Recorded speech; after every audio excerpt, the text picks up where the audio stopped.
But सही। The thing is that कि मेरा जो मानना है, यानी कि मेरी अपनी एक स्कूल ऑफ थॉट है ना, अलग ही इंडिविजुअली, जो कि हमारे अब्बा वाली बात, किसी की सोच से मुताबिकत नहीं करती हमारी सोच। उसके अंदर मैं एक बात करूँगा कि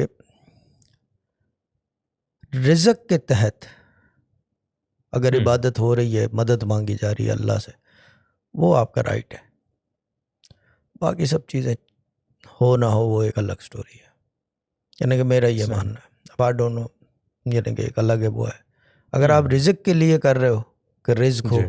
तरक्की हो, कामयाबी हो ज़िंदगी में, और उसकी खुशनुदी और रजामंदी के साथ, तो फिर तो यानी कि you're on the right path. बाकी एक लटरम पटरम जो है ना, वो एक अलग स्टोरी जी। है।